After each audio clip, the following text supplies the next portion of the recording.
지금 저의 직업은 냉난방기 설치기사입니다. 이 일을 한 지는 10년이 되었습니다.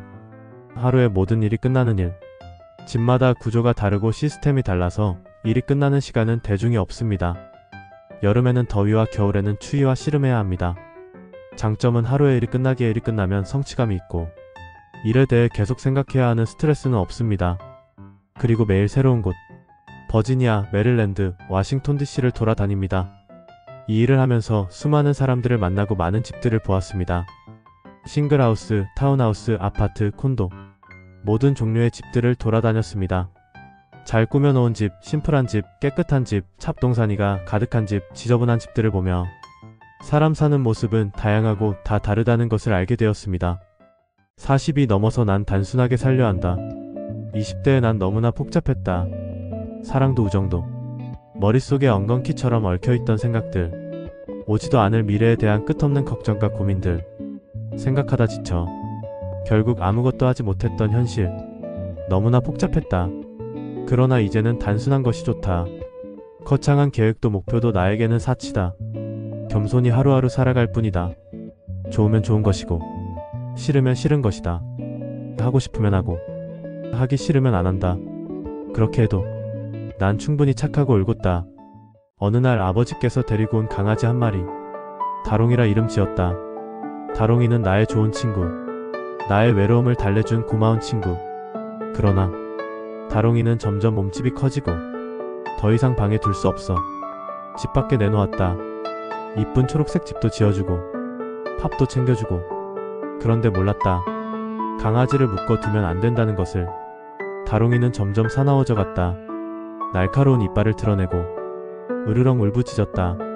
결국 다롱이를 떠나보내야 했다. 목에 감긴 쇠사슬이 얼마나 갑갑했을까. 나무 판자로 만든 집이 얼마나 덥고 추웠을까. 홀로 지내는 낮과 밤이 얼마나 외로웠을까. 생각만 해도 가슴이 메어온다. 미안해 다롱아. 어머니께서 시켜주신 자장면. 누나들에게는 말하지 마라. 조그만 손으로 젓가락을 열심히 저어본다. 요리 비비고 저리 비비고 자장과 면이 섞여가며 자장면이 만들어진다. 있는 힘껏 면을 들어 입안에 넣어본다. 환상적인 맛. 바로 이 맛이다. 한 젓가락, 두 젓가락, 세 젓가락. 벌써 바닥이 보인다. 아쉬운 듯 어머니를 바라보았다. 그때는 몰랐다. 이제는 안다. 왜 어머니는 자장면을 드시지 않았는지를. 초등학교 3학년. 담임 선생님의 임명으로 반장이 되었다. 아람단에서 대표도 하고 태권도도 하며 나름 잘 나갔던 시절. 담임 선생님은 항상 내게 웃어주셨고 격려해 주셨다. 내가 만나본 어른 중에 최고였다. 나도 나중에 어른이 되면 선생님같이 돼야지 다짐했다. 아버지에게서 느껴보지 못한 사랑을 선생님을 통해서 느낄 수 있었다. 세월이 많이 흘러 그 시절 기억은 희미하지만 아직도 선생님의 웃는 얼굴은 내 머릿속에 선명하다. 그리운 이기룡 선생님, 사랑합니다. 초등학교 4학년 반장 선거날. 내가 가장 두려워하던 날이다. 날 제발 후보로 추천하지 마라. 간절히 마음속으로 기도한다. 반장이 되면 그부들에게 돌리던 빵과 우유. 나에게는 너무 부담스러운 일. 걱정 가득한 엄마의 얼굴이 떠오른다. 순간 들리는 목소리. 아무개를 추천합니다. 얼굴이 달아오른다.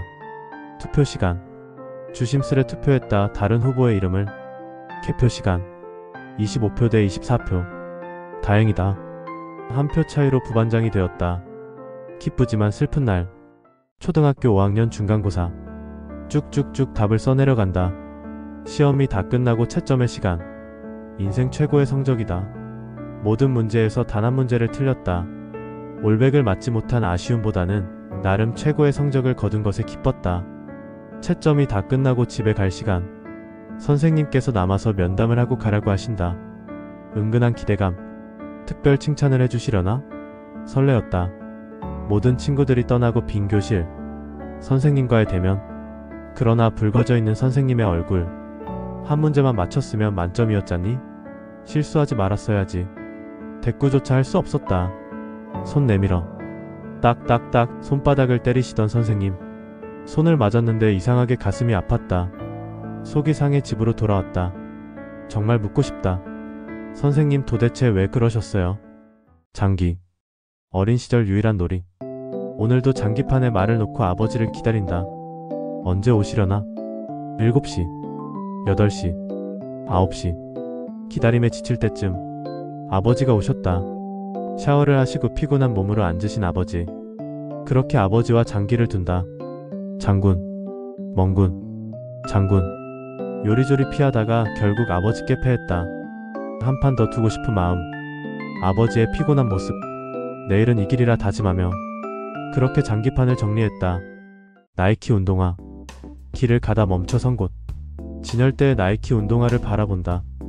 그리고 가격을 봤다. 운동화를 보고 가격표를 보며 그렇게 한참을 서 있었다. 체념하며 돌아선 발길. 한 번 더. 뒤를 돌아 운동화를 바라본다. 눈에서 물이 나온다. 차마 어머니께 하지 못했던 말. 엄마, 나이키 운동화 사주세요. 서울 광화문의 교보문고. 어린 시절 나의 유일한 놀이터이자 안식처. 초등학교 6학년 때부터 주말이면 버스를 타고 교보문고에 갔다. 책장 가득히 진열대에 수북히 쌓여있는 책들을 보면 내 것도 아닌데 왠지 부자가 된 기분이었다. 책 제목을 눈여겨보고 목차를 살펴보며 신중히 책을 고른다. 가진 돈 10,000원. 점심을 대충 먹고 한 권의 책을 살 수 있는 돈. 책 한 권을 살 수 있기에 최대한 많은 책을 보고 가장 사고 싶은 책을 사야 한다. 정신없이 돌아다니며 고르고 고른 책 3권. 바닥에 앉아 책을 읽는다. 다양한 이야기와 지식들. 시간 가는 줄 모르고 독서 삼매경이다. 벌써 4시 집에 가야 할 시간. 고르고 골라 한 권의 책을 구입하여 교보문고를 나선다. 책 한 권에 마치 세상을 다 가진 듯 행복했던 나. 충남 서산, 아버지의 고향. 큰아버지가 어부셨고 아버지는 뱃멀미를 심하게 하셔서 배를 탈 수가 없어 서울로 상경하셨다. 난 명절 때마다 고향에 가는 것을 좋아했다. 바다를 볼 수 있기에. 비린 바다 냄새가 좋았다. 나눈이 좋았다. 군대를 충남 태안 해안 경계부대로 가게 된 것이다. 근무지는 어운돌. 새벽부터 아침까지 선박 확인을 하러 아침 바다를 만났고 저녁부터 새벽까지 매복을 하며 밤 바다를 바라보았다. 밤새 달빛이 내릴 때는 잔잔한 바다를 보고 있으면 묘한 감정에 사로잡힌다. 바다는 시인을 만들었다. 바다는 보고 또 봐도 질리지 않는다. 늘 새로운 바다. 마도로스의 꿈. 바다가 좋아서 어부가 되고 싶었다. 갈매기의 꿈, 노인과 바다를 즐겨 읽었고 제일 좋아하는 위인은 해상왕 장보고였다. 해군 사관학교 해양대를 지원하고 싶었으나 부모님의 반대. 그러면 해병대라도 가겠다니 또 반대. 그랬다.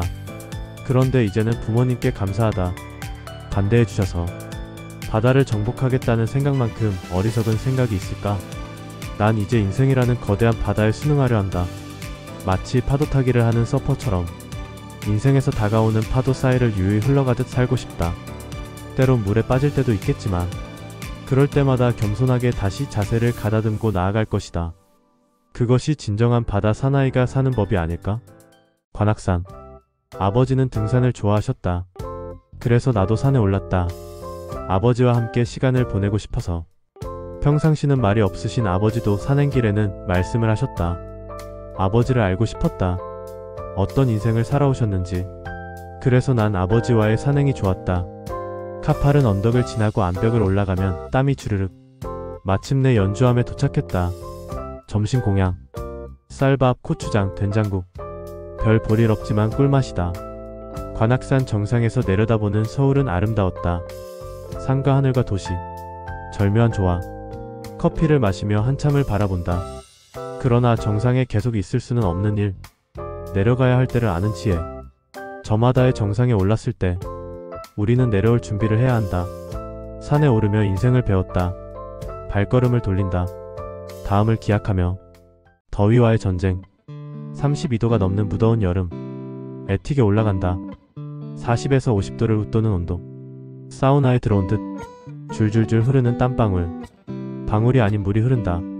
물이 흘러 옷을 적시고 옷에서 흐르는 물이 바닥에 고이기 시작한다. 헌 기계를 빼내고 새 기계를 넣는다. 가파오는 숨. 그러나 아직 끝난 게 아니다. 구리 파이프를 연결하기 위해 용접기에 불을 붙인다. 찜통 속에서 강렬히 타오르는 불꽃. 용접을 마치고 애틱을 내려왔다. 집 밖으로 나가 나무 그늘 아래에 누워 잠시 숨을 돌린다. 얼음물 원샷. 온 몸에 느껴지는 짜릿함. 천국이 따로 없구나. 영화를 보는 것을 좋아했다. 토요일 밤 KBS에서 영화를 보면 MBC에서 하는 영화를 녹화해서 다음날 봤다. TV에서 방영해준 영화는 거의 다 보다시피 했고 이튿날 낮에 해주던 삼류 영화마저 다 보았다. 영화를 통해 내가 가보지 못한 새로운 세상을 만났다. 하얀 사람, 검은 사람, 남자, 여자, 노인과 아이들, 다양한 사람들과 다양한 이야기들, 특히나 사랑에 관한 영화를 좋아했다. 2시간 동안 무언가에 홀린 듯 브라운관을 들여다본다. 마침내 사랑이 이루어지는 해피엔딩, 때로는 아쉽게 이별하는 새드엔딩, 끝없는 이야기 속에 앞으로 펼쳐질 내 사랑을 그려본다. 과연 내 사랑은 해피엔딩일까? 새드엔딩일까? 궁금하다. 달팽이 패닉. 고등학교 1학년 때의 애창곡. 야간 자율학습 시간. 담임 선생님께서 갑자기 앞으로 나오라 하시더니 노래를 시키신다. 얼떨결에 이 노래를 불렀다. 언젠가 먼 훗날에 세상 끝 바다로 갈 거라고. 노래가 끝나고 흐르는 정적. 뭐지? 나만 좋아하는 노래인가? 당혹감에 붉어진 얼굴. 그런데 수학여행을 가서도 장기자랑 시간의 반대표로 또 노래를 하게 되었다.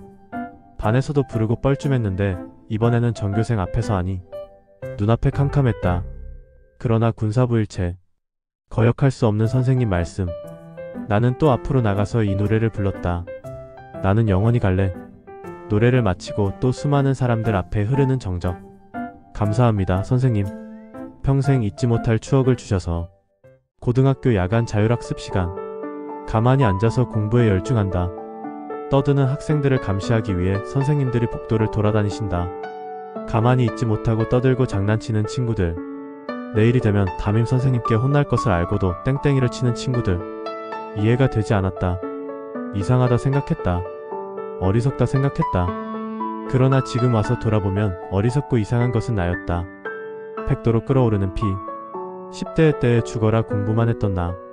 학창시절 한 번도 선생님께 혼나거나 맞아본 적이 없다. 그것이 자랑스러웠던 나. 그러나 이제는 그때가 부끄럽다. 사고를 치고 말썽을 부리는 것이 정상. 다시 그때로 돌아간다면 땡땡이도 쳐서 엉덩이도 맞아보고 신나게 친구들과 장난치고 떠들어서 복도에서 벌도 받으리라. 다시 돌아간다면. 수능시험 1998. 3년을 준비한 시험. 일생일대의 순간. 잔뜩 긴장한 채 들어선 시험장. 1교시 언어 영역. 생각보다 쉬운 문제. 술술 문제가 풀려나간다. 오케이 굿. 2교시 수리 영역. 문제를 보는데 갑자기 숫자들이 춤을 춘다. 이게 뭐지? 왜 이러지? 남은 시간 20분. 반도 못 푼 시험지. 난생 처음 연필을 굴려본다. 1, 2, 4, 5, 3. 땡땡땡. 시험 종료. 완전 망했다. 점심시간. 고민이 휩싸인다. 그냥 집에 갈까? 재수를 해야 하나? 우리 집에 재수는 없다. 떠오르는 아버지 말씀. 다시 마음을 다잡고 시험을 치렀다. 3교시와 4교시. 시험 종료. 무거운 발걸음으로 집으로 향했다. 재수는 없다. 귓가에 맴도는 아버지 말씀. 허망한 마음에 눈물을 흘렸다. 서울시립대는 작지만 강한 학교. 마치 세계 속 한국을 보는 듯하다. IMF 이후 많은 인재가 시립대로 발길을 돌렸다. 우수한 교육과 시설 그리고 저렴한 학비. 가성비가 좋다. 그것이 내가 시립대로 향한 이유. 아담하고 이쁜 캠퍼스에서 추억을 쌓아간다. 마침 촬영하던 드라마. 우리가 정말 사랑했을까? 처음 본 연예인 김혜수 누나는 참 이뻤다. 배분관 앞에서 배웅 준영과 함께한 컵차기. 각종 연구와 실험이 펼쳐지는 실험동. 배고픔을 책임지는 학교 식당. 담배 연기 자욱하던 사격회 동아리. 회사 분위기에 깔끔했던 방송국. 그리고 나의 최애 장소인 중앙도서관. 1999년 시립대는 추억이 가득하다. 그래서 그때가 그립다. 궁전 노래방. 새우깡을 안주 삼아 마신 대꼬리 소주. 그리고 우리는 궁전 노래방으로 향했다. 돈 없는 대학생들의 유일한 쾌락. 1시간 주세요. 그러나 시간이 다 되면 30분씩 무한리필 해주시던 인심 좋은 사장님. 그렇게 우리는 밤이 새도록 노래를 불렀다. 모두가 지쳐갈 때쯤 마지막 노래를 선택했다. 말 달리자. 우리는 밤이 떠나가라 소리를 질러댔다. 노래방 밖으로 나가니 태양이 반갑게 인사한다. 청춘. 무모해서 아름다웠던 군입대. 세상과의 단절. 이제 난 군인이다. 오매불망 기다리던 그녀의 편지. 편지 왔다. 편지에서 묻어나오는 바깥 세상의 향기. 향긋했다. 조심스레 봉투를 열고 편지를 꺼내본다. 반가운 손글씨. 편지를 신주단지 모시듯 관물대에 고이 두고 사무치게 그리움이 밀려올 때 남몰래 읽고 또 읽고 시린 마음을 달래본다. 나에게는 너무나 소중했던 그 편지. 수다쟁이. 그녀는 수다쟁이. 쉬지 않고 말을 한다. 어쩌고 저쩌고. 말이 없는 난 지그시 그녀의 눈을 바라보며 그녀의 이야기를 듣는다. 마치 시냇물 소리처럼 아름다운 음악이 들려온다. 아마도 이것이 사랑인가? 나의 첫사랑을 묻는다면 난 다크초콜릿이라 말한다. 다크초콜릿을 입에 넣어본다. 씁쓸하면서도 단맛. 그리고 덜 익은 사과를 먹은 듯 풋풋함. 첫사랑을 회상해본다. 보고픈 마음에 잠 못 이루는 셀렘. 더 다가가 볼 거라는 후회. 용기를 내지 못한 아쉬움. 그래서 내 첫사랑 맛은 다크초콜릿이다. 담배를 한 갭이 물어본다. 뿌연 연기 사이로 아련히 보이는 첫사랑 그녀. 수줍게 웃으며 내밀었던 손. 수줍게 웃으며 건넸던 한마디. 좋아해. 1분이 지났다. 꺼져가는 담배와 함께 내 사랑도 사라져간다. 2000년 7월 여름의 문턱에 나온 100일 휴가. 군대에서 가장 하고 싶고 먹고 싶었던 것. 생맥주 한 잔. 군복 차림으로 정신없이 호프집에 달려갔다. 생맥주 한 잔 주세요. 보기만 해도 시원한 생맥주 한 잔이 내 앞에 놓였다. 얼마나 기다린 순간인가? 벌컥벌컥. 숨 쉬는 것도 잊은 채 맥주를 들이켠다. 목구멍에 감기는 시원함과 쓰라림. 내가 100일 동안 생각하던 그 맛. 평생 잊지 못할 그 맛. 군대에서 첫 크리스마스를 앞둔 주말. 기독교인이었던 대대장님은 포상휴가를 걸고 복음성가 대회를 개최했다. 오직 나의 목표는 포상휴가. 후임병들과 함께 머리를 쥐어짜며 복음성가 대회를 준비했다. 우리가 부른 곡은 실로암. 어두운 밤에 캄캄한 밤에 새벽을 찾아 떠난다. 종이 울리고 닭이 울어도 내 눈에는 오직 밤이었어. 무슨 말인지 뜻인지도 모르고 그냥 노래를 연습하고 대회에 나갔다. 결과는 참가한 모든 사람이 포상휴가를 받았다. 이제와 생각하면 내가 처음 하나님께 부른 찬양을 하나님께서 기뻐 받으시고 선물을 주신 것 같다. 좋으신 하나님. 야외훈련 휴식시간 담배를 입에 물어본다. 그때 김병장님 담배 한 개비만 주시지 말입니다. 쫄따구가 물어본다. 무심히 말했다. 나도 돛대야. 잠시 고민하다 피던 담배를 그에게 건넸다. 그렇게 한 모금씩 담배를 나눠 피며 꽃 피운 전후에 눈이 내리는 밤. 삐용삐용 울려 퍼지는 소리. 전원 빗자루 들고 연병장으로. 그렇다. 눈 치우러 나가야 한다. 주섬주섬 옷을 챙겨 입고 총 대시 빗자루를 손에 쥐고 눈가에 전쟁을 하러 나간다. 끝없이 쏟아지는 눈발 속에서 우리는 전진하며 나아간다. 쓱싹쓱싹 우리의 힘찬 빗자루질에 쌓였던 눈들이 자취를 감추어 간다. 이내 말끔해진 길. 오늘도 우리는 승리했다. 군대 제대를 앞둔 며칠 전 밤. 소대장님의 호출. 나가자. 그렇게 소대장님과 바로 밑 후임병과 함께 우린 노래방에 갔다. 술도 마시고 노래도 하고. 그런데 갑자기 후임병이 마이크를 잡고 특별한 무대를 보여주었다. 그 친구는 나보다 나이가 3살 많았고 아이돌로 데뷔했으나 잘 풀리지 않아서 군대를 왔다. 후임병과 난 이등병 때부터 함께 전투화를 닦고 신발 정리를 했다. 서로 대화는 많이 하지 않았던 것 같다. 사실 이등병끼리 말할 시간은 거의 없었다. 다른 선임들은 모르겠지만 나는 한 번도 노래 부르기와 춤추기를 요청하지 않았다. 나이가 많아서 난 예의를 갖추었고 그를 조심스레 대했었다. 그러던 그가 그의 무대를 정말 열심히 보여준다. 수백수 천번 연습했을 안무와 노래. 그리고 나만을 위한 무대. 감동이었다. 좋은 선물을 해줘서 고마워 김영. 국토종단 2002. 군대 제대를 앞두고 여행을 계획했다. 걸어서 국토종단. 군제대 후 배낭을 짊어지고 홀로 해남 땅끝 마을로 향했다. 땅끝. 한반도의 끝에 서자 감회가 새로웠다. 이제 혼자만의 행군이 시작된다. 땅끝 마을에서 서울 집까지 향하는 여정. 어깨끈을 부여잡고 발걸음을 뗐다. 길을 걸으면 많은 생각을 할 수 있었다.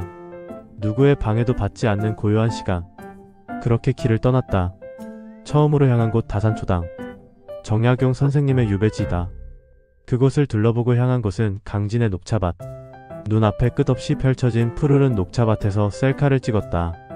그곳에서 만난 여행자들. 누나들 4명을 만났다. 직장인인 그들은 친구들과 추억 여행을 왔다 한다. 서울에서 제주도까지 간다 한다. 같이 제주도로 가자는 그들의 제안. 잠시 망설였지만 난 나의 갈 길이 있기에 그들과 작별했다. 한참을 걷다 해질녘 만난 마을. 동네 상회에서 만난 젊은 이장님. 묵을 데가 없으면 자기 집에서 자고 가라 하신다. 저녁까지 한 상 차려주신 인심 좋은 이장님. 이장님의 인생 스토리를 안주 삼아 막걸리 한 잔. 그렇게 밤이 깊어갔다. 다음 날은 산행. 산을 넘어가야 한다. 산에 있는 절에서 하룻밤 묵을 수 있는지 물어봤다. 보기 좋게 퇴짜. 산을 내려오다가 만난 산장에서 하룻밤을 청해본다. 다음날 아침. 세수를 하는데 코피가 쏟아지고 다리에 쥐가 났다. 너무 무리했나? 피를 보니 의욕을 상실했다. 계획 수정. 히치하이킹을 했다. 다행히 트럭 기사분이 차를 태워주셨다. 차를 타고 나주로 가서 버스를 타고 서울로 올라왔다. 착심 3일. 큰 뜻을 품었으나 사흘 만에 집으로 가려니 많이 뻘쭘했다. 그러나 버스를 타니 너무 편했다. 제주도에 도착. 자전거를 빌렸다. 제주도를 일주하리라. 부푼 꿈을 안고 페달을 밟으며 달려간다. 길가의 핀 꽃내음이 나를 반긴다. 햇님도 안녕. 바람도 안녕. 모두가 내 친구. 하루가 지나고 이틀이 지났다. 점점 지치는 체력. 식량도 돈도 바닥이다. 늦은 밤. 걱정 속에 뒤척이던 텐트 안. 밖에서 소리가 들린다. 덜그럭 덜그럭. 텐트 치는 소리. 밖으로 나가 그들을 도왔다. 여행에서 만나면 벗이 된다 했던가. 돌아서는 내게 그들이 건넨 한마디. 밥 먹으러 가자. 우리가 간 곳은 고깃집. 고기가 익어가고 술이 들어가고. 우리는 하나가 되어 텐트로 돌아왔다. 그리고 우리는 함께 여행을 했다. 다시 생각해도 고마운 친구. 국제 여름학교. 여름방학에 다른 나라의 대학생들을 초청해서 2주간 서울을 여행하는 프로그램. 난 이 프로그램에 신청했고 몽골 친구 N을 짝이 되었다. 몽골 친구를 맞으러 공항에 나갔다. 몽골에서 온 새 친구 N와 2 여학생. 난 그들을 숙소로 인도했고 우린 이야기를 나누었다. 2주 동안 서울을 여행하고 밥을 먹고 우리는 좋은 친구가 되었다. 그리고 난 몽골 학생과 사랑에 빠지게 되었다. 나의 첫 여자친구가 외국인이라니. 인생은 정말 알 수가 없었다. 국제 연애는 생각보다 쉽지 않았다. 짧은 영어로 인터넷 채팅과 이메일만으로 소통하는 것은 어려운 일이었다. 그러나 마른 장작이 불이 붙은 난 그 관계를 이어갔다. 불같은 사랑이라는 말을 실감했다. I miss you. I love you. 매일 되풀이하던 말. 서로가 사랑하고 그리워한다 말하는 것은 나에게 또 다른 차원의 세상이었다. 겨울방학에 몽골에 가기 위해 시간을 쪼개어 아르바이트를 했다. 처음 해보는 외국 여행. 그것도 몽골. 부모님에게는 친구 N을 만나러 간다 말하며 부모님을 설득했고 난 성공했다. 마침내 겨울방학이 되었고 난 몽골로 향했다. 오직 사랑하는 연인을 만나기 위해 비행기에 몸을 실은 것이다. 눈보라가 휘날리는 을란바토르 공항. 난 설레이는 마음으로 비행장을 나섰다. 저기 보이는 그녀. 6개월 만의 만남. 그녀를 한국에서 떠나보낼 때 참 많이 울었다. 그러나 이제 다시 보니 너무 반가웠다. 포옹 후 우리는 나의 숙소를 향했다. 다른 몽골 친구들과의 행복한 만남. 무엇보다 사랑하는 그녀를 직접 보고 느낄 수 있다는 것이 기뻤다. 몽골 체류 일주일. 시간이 어떻게 갔는지도 모르게 빠르게 지나갔다. 이제는 또 이별의 시간. 너무 아쉽지만 가야만 한다. 그녀와의 이별의 포옹. 중국 베이징으로 가는 기차를 탔다. 2층 칸에 누워 눈 내리는 밖을 바라보며 서럽게 울었다. 왜 그리도 눈물이 나는지. 난 그녀를 무척이나 사랑하나 보다. 기차를 타고 오랜 시간 끝에 베이징에 도착했다. 먼저 찾아간 곳은 배낭여행답게 허름한 여인숙. 그곳에서 한국인 친구들을 만날 수 있었다. 기억에 남는 한형. 그는 유럽에서부터 기차를 타고 러시아를 거쳐 중국에 왔다. 아무리 남자라지만 혼자 여행을 하는 그가 대단해 보였다. 숙소에서 만난 친구들과 베이징 여행. 생각보다 초라한 모습의 만리장성. 팬더를 볼 수 있다고 해서 간 관광지에서는 팬더 그림이 있어서 놀라웠다. 마사지 체험에서는 내 등을 밟아 주던 여인의 발 냄새 때문에 곤욕을 치렀다. 온갖 짝퉁이 넘쳐나는 시장에서 쇼핑. 중국 크고 이상한 나라. 일주일간의 관광을 마치고 배를 타고 집으로 가기 위해 텐진으로 향했다. 텐진에서 배를 타면 인천까지 하루가 걸린다. 배를 타고 가며 많은 생각에 휩싸였다. 여자친구와의 관계, 앞으로의 학업, 나의 미래에 대한 고민들. 어느 것 하나 쉬운 일이 없어 보였다. 하지만 내가 풀어야만 할 과제들. 하나씩 풀다 보면 해결되겠지. 나 혼자 다짐해본다. 배아는 생각보다 아늑했다. 제일 싼 표를 끊어서 거의 노숙자처럼 여러 사람들과 누워 있었다. 이 또한 지나가리라. 몸을 뒤척이며 잠을 청했다. 그리고 인천에 도착. 드디어 집이 최고다. 학교에서 여름방학에 팀을 꾸리고 자유롭게 주제를 정해서 프로젝트를 갈 수 있는 기회가 주어졌다. 1인당 250만원을 지원해주는 아주 좋은 기회. 친구 4명과 5명이 팀을 구성했다. 프로젝트를 기획하고 프리젠테이션을 준비했다. 면접. 떨리는 마음. 교수님들의 날카로운 눈빛. 침착하고 자신있게 프리젠테이션을 마쳤다. 결과는 합격이다. 친구들과 기쁨의 축배를 들었다. 여름방학에 떠난 2주간의 유럽 여행. 낮에는 프로젝트를 하고 오후부터는 잠을 줄여가며 관광을 했다. 런던의 차이나타운 대형 박물관. 새벽에 돌아다녔던 파리의 거리 루브르 박물관 모나리자를 배경으로 사진 한 장. 야경이 멋지던 에펠탑이 눈에 선하다. 독일에서는 동네 아이들과 한독축구 친선 경기를 펼쳤다. 한국 아재들의 패배. 독일에서 수영장에 갔는데 사우나가 있어서 들어갔더니 남녀온욕 누드 사우나였다. 동양인 5명을 바라보던 독일 여인의 눈빛을 잊을 수가 없다. 동화 속 마을 같던 오스트리아 잘츠부르크. 풍차의 나라 네덜란드에서는 대낮에 펼쳐졌던 동성애자 퍼레이드와 홍등가가 기억에 남는다. 덴마크에서 스웨덴까지 크루즈를 탔다. 스웨덴 클럽에서 마지막 밤을 불태우고 한국행 비행기 탑승. 비행기에서 우리는 탈진했다. 다신 못해볼 추억. 교환학생으로 몽골을 가야 하나? 사랑이 깊어갈수록 나의 시름도 깊어졌다. 그러나 몽골에 오지 말라는 그녀. 사실 그녀는 미국 유학 준비 중이었다. 그러던 차에 나를 만나서 한국으로 올 것을 고민하고 있었다. 난 한국으로 오라고 하고 싶었으나 강요할 수는 없었다. 결국 그녀의 선택은 미국 샌프란시스코. 그녀는 미국 유학길에 한국을 잠시 방문했다. 일주일간의 짧은 만남. 그리고 또 이별. 공항에서 그녀를 미국으로 떠나보내며 나의 이 사랑의 종착역은 어디일까 생각해본다. 서로 아닌 것을 알면서도 끝내지 못하는 우리의 관계. 관계를 정리하는데도 용기가 필요했다. 여자친구도 미국에 가고 난 어학연수에 대한 고민에 빠졌다. 결국 1년을 휴학하고 어학연수를 가기로 결심했다. 호주로 워킹 홀리데이를 갈 것인가 고민하던 중 학교에 붙은 전단지를 보았다. 스터디 USA. 그래, 미국이다. 머나먼 나라 미국. 나에게는 꿈만 같던 영화 속의 나라. 여자친구도 다시 만나고 영어 공부도 하리라. 부푼 꿈을 안고 부모님을 설득했고 난 어학연수를 준비했다. 어학연수를 가기로 결정한 미국 뉴욕. 뉴욕에 가기 전에 여자친구가 있는 샌프란시스코를 들렸다. 오로지 여자친구를 만나기 위해 간 그곳. 반년 만에 만난 그녀의 사뭇 달라진 모습. 왠지 흐르는 어색함. 나를 반기지 않는 그녀의 모습에서 난 이별을 예감했다. 그녀를 만나기 위해 미국까지 왔는데 내 마음을 몰라주는 그녀에게 난 서운함을 말했고 우리는 처음으로 싸웠다. 난 그녀와 핑크빛 미래를 생각했기에 더욱 화가 났다. 무엇이 그녀를 변하게 한 것이었을까? 아니, 궁금하지 않다. 그녀의 마음이 중요하다. 나를 사랑하는지. 그러나 그녀에게 묻지 않았다.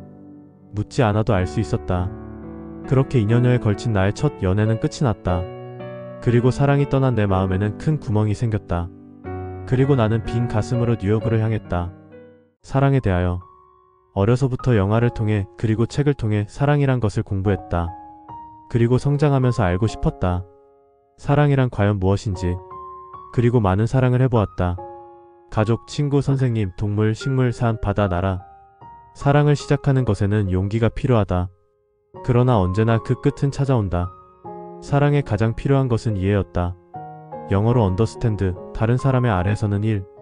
사랑을 하려면 겸손한 마음이 필요하다. 다른 사람의 아래에서 바라볼 때 그 사람의 입장을 이해하고 사랑할 수 있기 때문이다. 난 사랑받고 싶어서 사랑을 했다.